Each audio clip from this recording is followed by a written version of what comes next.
In this video, I'm going to show you exactly what £1,000 a month gets you in London right now. No flat shares, no dodgy sheds advertised as studios on Rightmove. We're talking real studios with their own kitchen, their own bathroom, and enough space to actually live in. These are genuine listings that I shared with my community recently, and now you get to see them for yourself.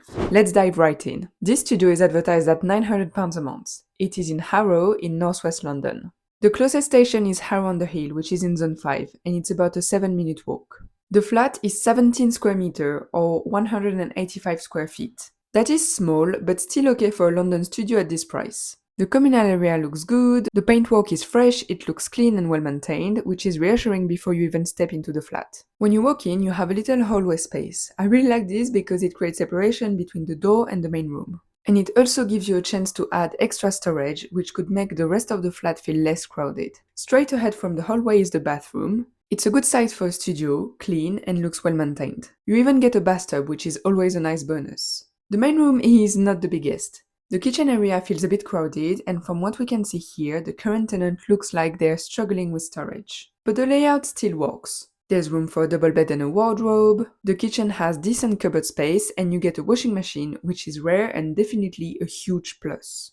The room faces the garden side rather than the road, so it should be quieter and nicer to live in. I think the hallway is not used to its full potential. You could add storage there, which would free up the main room and make it feel less cramped. What makes this flat more interesting is that the rent includes water and council tax, so you only have to pay for Wi-Fi and electricity. Council tax is expensive, so having that included in the rent is a real saving. For £900 in London at this time of year, this is not a bad option at all. It is small, but the bathroom is solid, the hallway adds value, and having some of the bills included makes it cheaper than it first looks. Let's look at another option in this part of London, slightly more expensive, but slightly bigger as well. This studio is listed at £1,000 a month. It's also in Harrow in northwest London.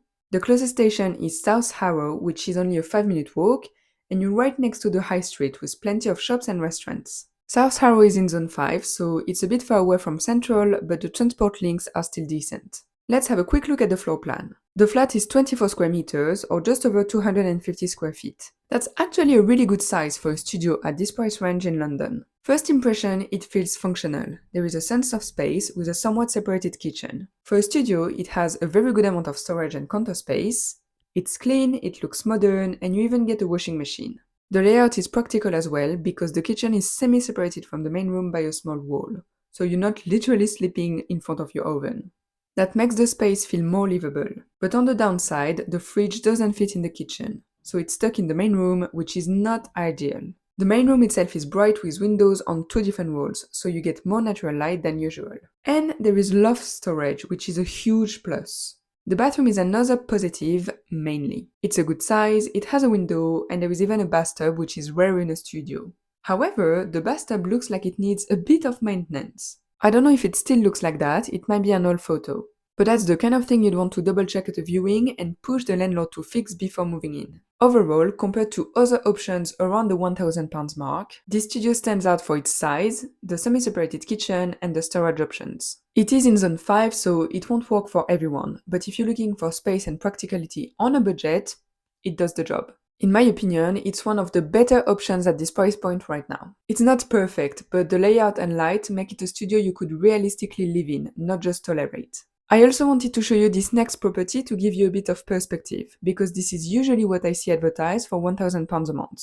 At first glance, it looks great. It's fully refurbished, very modern, with nice flooring and fresh paintwork. The bathroom is also modern and finished to a high standard. It's not huge, but it does look good.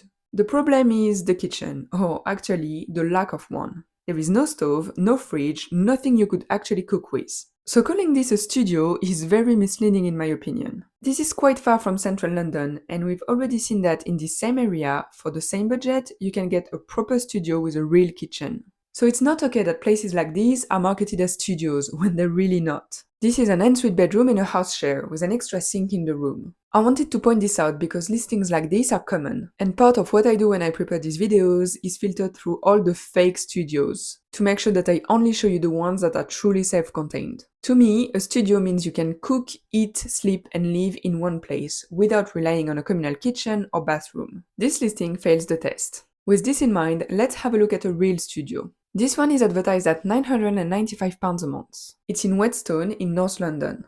The closest station is Totteridge and Whetstone on the Northern Line in Zone 4, and it's just a 5-minute walk. The flat is near the main road, but not directly on it, so you get easy access to shops and restaurants without too much noise, hopefully. The studio is not very big, but it has been fully refurbished, and the quality of the material is actually really good.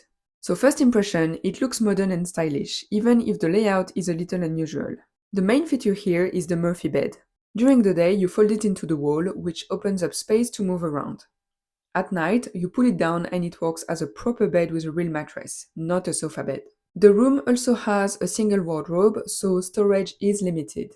At the back of the room, you've got the kitchen, and it looks brand new and high quality. There is a small stove, an oven, a microwave, and probably a fridge hidden behind one of these cupboards. Counter space and storage are limited, but not non-existent. For a studio of this size, it's actually pretty good.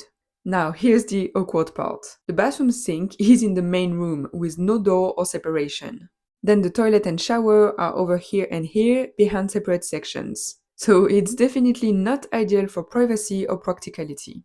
But I've seen so much worse in terms of shower in the middle of the room, so I'll try to stay positive here. If you value design over space, this place could work well for you. The finishes are high quality and the Murphy bed does help. And by the way, Wi-Fi is included in the rent. That's not a game changer, but it does save you a bit of money and hassle. For just under £1,000, it's not the deal of the year, but it's still a decent option. It's in Zone 4 with quick access to central London. The flat has been fully refurbished and it looks good. And the Murphy bed makes it feel a bit less suffocating. And by the way, if you want to receive links of the properties I'm showing you today, I send a new selection of the best deals in London every week. You can sign up for free, the link is below. The next place is advertised at £950 a month. It's in Greenford in West London. The closest station is Greenford on the Central Line, which is in Zone 4. The flat looks like it's right on the main road, so noise could be an issue. But let's take a closer look.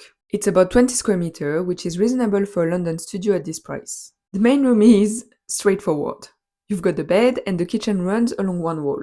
Counter space is actually pretty good, but there is no built-in stove or oven, so I assume it will be a small portable one. That's too bad because there's clearly space for proper appliances. There is a small fridge and a few cupboards near the sink. The highlight is the integrated wardrobe, which is full-sized and very practical. It also looks like the windows face the garden side, not the road, so hopefully that helps with noise. The bathroom is also a real highlight here. It's a good size and you even get a bath. There is a window and some storage near the sink. And there is also a large cupboard over here, which adds a good amount of storage in the flat. That's rare and very useful. The flat also comes with access to a shared garden. In my opinion, the flat is fine, but the biggest issue is the kitchen. If you plan to cook often, check during a viewing whether they've added proper appliances. On the plus side, with the wardrobe and bathroom cupboard, storage shouldn't be an issue. Overall, this is a decent studio for £950. You're in Zone 4 with good transport options, you get more storage than most places, and you even get access to a garden. The lack of proper cooking facilities is disappointing, but if you can live with that, the rest of the flat works well. The next place is advertised at £900 a month. It's in Greenford, about a 10-minute walk from the station. The flat is on a quieter street, which is a nice change compared to being directly on the main road. We don't have a floor plan, so it's harder to judge the exact size. But from the photos, it looks fairly simple. The kitchen is basic but functional. You get a small stove, a small fridge, and a microwave. There's no oven and counter space is very limited. Storage is also minimal, you just have one cupboard above the sink and one below. But they did add a little counter section, which helps a lot in making the kitchen more practical.